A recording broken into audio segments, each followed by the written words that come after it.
cantik. Wow, luar biasa. Bagaimana semuanya pertemuan pada hari ini? Semuanya sangat diberkati Tuhan ya.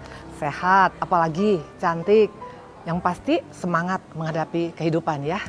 Oke, seperti yang sebelumnya kita belajar tentang sahabat. Kita tahu bahwa ternyata wanita-wanita itu bukan hanya sekedar diciptakan Tuhan secara kebetulan, tapi kita menjadi sahabat Tuhan. Dan untuk sahabat ada banyak bonus loh wanita-wanita, ada apa aja. Kita tahu rencana Tuhan dalam hidup kita.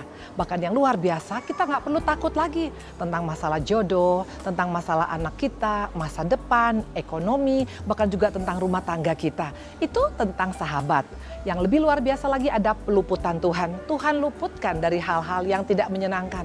Karena Tuhan pasti kasih tahu kepada sahabatnya, jangan berjalan ke sana anakku, nanti bahaya. Intinya ada peluputan Tuhan. Dan yang luar biasa, kita bisa nego dengan sahabat kita. Ingat Hizkia, dia bisa nego, harusnya dia mati. Tapi dia minta sama Tuhan diperpanjang, 15 tahun Tuhan perpanjang umurnya dan ini luar biasa. Untuk menjadi sahabat bagaimana Bu Indri? Ada 3 yang sudah kita pelajari. Pertama, belajar untuk bisa mendengar suara sahabat kita. Siapa contohnya? Nuh, dia bisa mendengar suara sahabatnya, makanya dia bisa membangun bahtera. Padahal dia adalah seorang petani anggur biasa. Dia bisa dengar persis berapa besar bahtera yang harus dibangun. Dan akhirnya satu keluarga diselamatkan. Itu yang luar biasa tentang menjadi seorang sahabat. Yang kedua apa? Sahabat tidak hitung-hitungan. Siapa dia? Perempuan mantan pejinah. Dia tidak hitung-hitungan dengan Tuhan. Bahkan yang luar biasa dia berikan minyak narwastu yang 300 dinar mahalnya untuk meminyaki kaki Tuhan. Dan akibatnya apa yang terjadi? Tuhan ampuni seluruh dosanya. Dan yang lebih luar biasa lagi, dia bisa bertemu dengan Tuhan Yesus pada waktu Tuhan bangkit. Yang pertama kali bertemu dengan Tuhan, yang menyampaikan kabar baik kepada umat pada saat itu. Bukan pendeta, bukan murid-murid, tapi seorang mantan pejinah yang menjadi sahabat Tuhan. Itu yang kedua. Yang ketiga seorang sahabat adalah siapa? Kita tahu bagaimana seorang Abraham. Dia menjadi sahabat Tuhan karena dia tidak melekat kepada apapun yang di dunia ini. Tidak melekat kepada harta dunia, tidak melekat kepada anak tunggalnya Ishak. Waktu Bapa di surga berkata, berikan anakmu yang tunggal padaku. Dia berikan. Dan akibatnya dan dampaknya Abraham menjadi sahabat Tuhan dan Tuhan berkati luar biasa. Yang keempat tentang sahabat adalah apa? Kita coba belajar ya. Kita buka dalam Kejadian 5 ayat 22 sampai dengan 24. Dan Henoh hidup bergaul dengan Allah selama 300 tahun lagi setelah ia memperanakan Metusalah. Dan ia memperanakan anak lelaki dan perempuan. Jadi Henoh mencapai umur 365 tahun dan Henoh hidup bergaul dengan Allah. Lalu ia tidak ada lagi sebab ia telah diangkat oleh Allah. Seorang sahabat itu bicara tidak tergantung musim. Henoh berumur 365 tahun. 300 tahun dia bergaul erat dengan Tuhan. Artinya apa? Pribadi yang punya komitmen. Ya, untuk menjadi sahabat Tuhan tidak tergantung musim.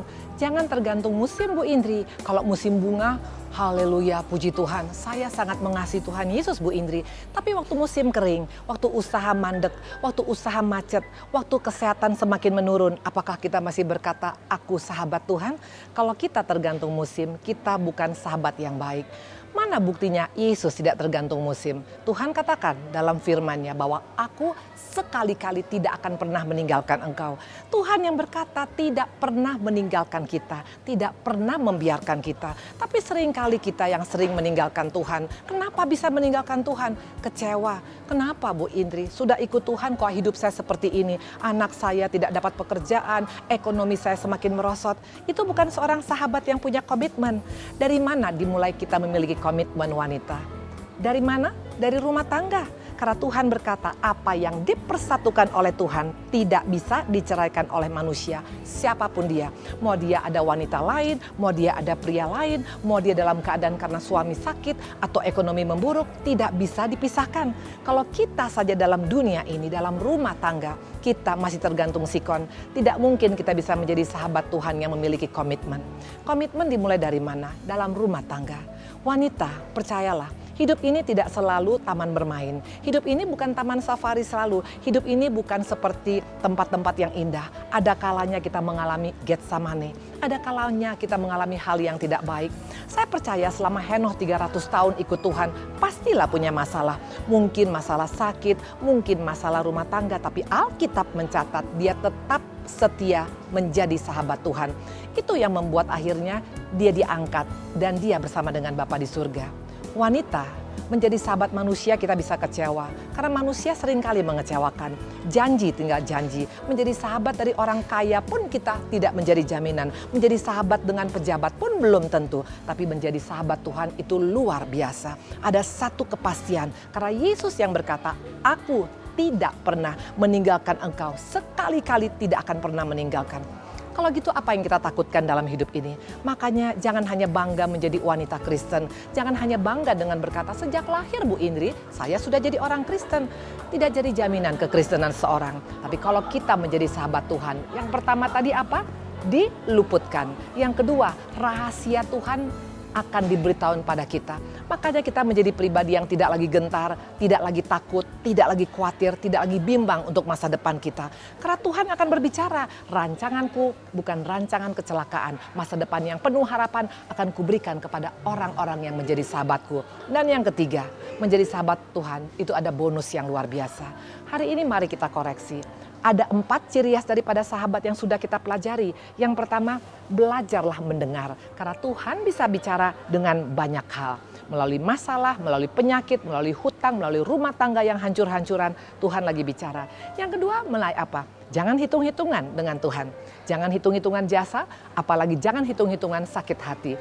Sahabat Tuhan tidak hitung-hitungan. Karena Yesus pun tidak hitung-hitungan dengan kita.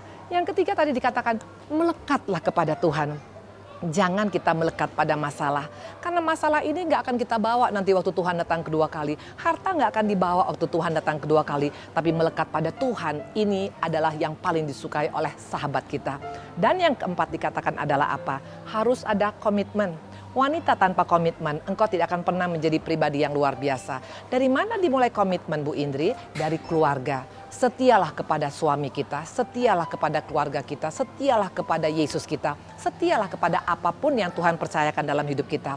Waktu kita menjadi pribadi yang komitmen, lihat nanti bonusnya luar biasa. Kita berdoa ya. Tuhan Yesus yang baik, terima kasih untuk hari yang indah ini. Kami mau belajar untuk memiliki komitmen. Sekali Yesus tetap Yesus, tidak ada satupun yang bisa menggantikan Engkau dalam hidup kami Tuhan. Dan juga kami mau setia dengan pasangan hidup kami sampai Tuhan memanggil kami. Terima kasih Tuhan Yesus yang baik, haleluya, amin. Saya Evangelis Dr. Indri Pardede Arya dari Sungai Sukacita Ministry by Love. Shalom.